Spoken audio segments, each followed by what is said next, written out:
Everyone had moved on.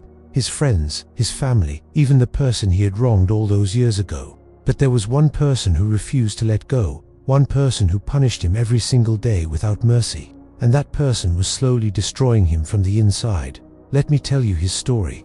In a weathered fishing town where salt clung to every surface and the morning fog drifted in like forgotten memories, there lived a man named Joseph. He was 53 years old, with hands roughened by decades of pulling nets from cold waters, and eyes that carried a permanent shadow, eyes that never quite met yours when he spoke. The townspeople knew him as reliable, quiet, dependable. But beneath his calm exterior, Joseph carried an invisible wound that time had refused to heal. Every evening when other fishermen gathered at the harbor to share warm bread and laughter, Joseph would slip away toward the old lighthouse at the edge of town, where he would sit alone until darkness swallowed the sea and only the waves kept him company. 20 years ago, Joseph made a choice that shattered everything he believed about himself. In a moment of weakness, consumed by jealousy and wounded pride, he betrayed his closest friend, a man named Samuel who had trusted him with everything. Joseph revealed a secret that was never meant to leave the space between two friends,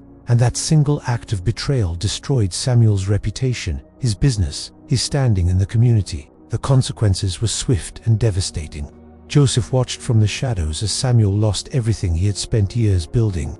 The guilt arrived like a flood that same night, but the words of apology stuck in Joseph's throat like stones he could neither swallow nor release. Months passed, then years, and the distance between them became an ocean impossible to cross. Samuel eventually rebuilt his life in another town. Word came back that he had married again, had children, found success. People said Samuel spoke of Joseph without bitterness, that he had released the anger long ago. But Joseph could not release himself. He turned down every opportunity for joy. He refused the woman who loved him. He declined promotions, avoided celebrations, and punished himself in 1,000 invisible ways. At night, lying in darkness, the same thought circled his mind like a vulture. I do not deserve peace. I do not deserve happiness. After what I did, I am not worthy of forgiveness. The prison Joseph lived in had no walls. The sentence he served had no end. And the judge who condemned him to this endless suffering was Joseph himself. One autumn morning, as Joseph walked through the town market, he heard a voice that stopped his heart. "Joseph, is that you?" He turned slowly, and there stood Samuel, older now, silver-haired, but unmistakable. Joseph's first instinct was to run. His chest tightened, his hands trembled. But Samuel walked toward him, not with anger, but with something that looked almost like relief. 20 years, Samuel said quietly. I wondered if I would ever see you again. Joseph stared at the ground, shame burning through his veins. I have nothing to say that could undo what I did, Joseph whispered. I destroyed you. I have hated myself every day since. Samuel studied his old friend, the hollow cheeks, the defeated posture, the emptiness in his eyes. I know, Samuel said gently. I can see exactly what you have been doing to yourself. Samuel gestured toward a bench beneath an old oak tree. They sat together in heavy silence before Samuel spoke. When you betrayed me, I felt like the ground had opened beneath my feet. The anger consumed me. I spent years imagining what I would say to you if I ever had the chance. Joseph braced himself for the words he deserved, but Samuel continued differently. Then one evening, I was sitting with my daughter. She was perhaps 6 years old, and she spilled an entire pot of ink across my most important documents. Months of work, ruined in seconds. He paused, a faint smile crossing his face. She looked at me with such terror in her eyes. She thought I would never love her again. And in that moment, I realized something that changed everything. Her fear of my rejection was causing her more suffering than the mistake itself. I understood that withholding forgiveness was not protecting anything. It was just prolonging pain. Samuel turned to face Joseph. I forgave you 15 years ago, Joseph, completely. Not because what you did was acceptable, but because holding on to anger was poisoning my own heart. Joseph's eyes filled with tears he had suppressed for decades. Samuel reached into his coat and pulled out a worn envelope. I wrote you a letter. I tried to find you, but you had moved, so I carried it with me, hoping one day I could deliver it myself. It says 3 things. I forgive you, I release you, and I hope you find peace. He pressed the envelope into Joseph's trembling hands. I never expected that when I found you, you would look more imprisoned than I ever was. Joseph held the envelope but could not open it. You do not understand, he said, his voice breaking. What I did was unforgivable. I do not deserve your mercy." Samuel replied softly, "Perhaps not, but I gave it anyway. The question is not whether you deserve it. The question is whether you will receive it." Joseph's mind fought against the words.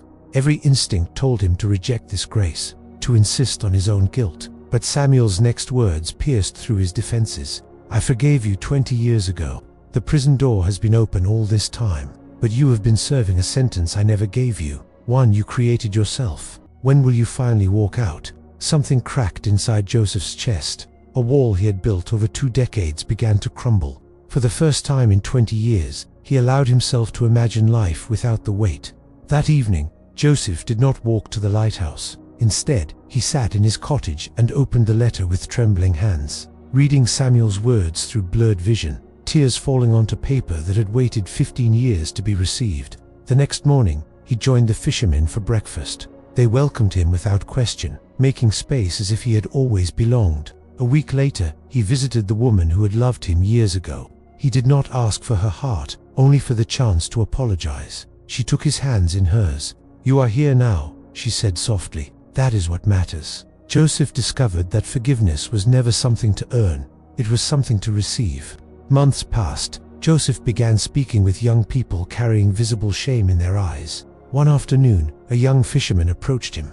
"I did something terrible to my brother," the young man confessed. "He forgives me, but I cannot forgive myself." Joseph recognized that haunted expression. "I understand," he said gently. "I carried that burden for 20 years until I realized something. Refusing to forgive yourself does not make you humble. It makes you a thief, stealing years you could spend living, joy you could share, and the person you were meant to become." Joseph never became free from regret. The memory remained, a scar reminding him of who he never wanted to be again. But the scar no longer controlled him. This story reminds us of a truth we often forget. The hardest person to forgive is usually the one in the mirror. Perhaps you too are carrying a sentence you gave yourself, replaying an old mistake endlessly, refusing grace that has already been offered. What if forgiveness was never something to deserve? What if it was simply a door waiting to be opened? You cannot undo yesterday, but you can stop letting it steal tomorrow. The prison door is open. It always has been. The only question is, how much longer will you sit in a cell that no one is asking you to occupy? I want to hear from you. Is there something you have been refusing to forgive yourself for? Share in the comments. You might discover you are not alone. If these words reached someone who needs them, share this story today. Sometimes the right words at the right moment can unlock years of chains. Subscribe for more stories that speak to the quiet places in your heart. Until next time, remember, peace is not a destination you earn. It is a gift you finally allow yourself to receive.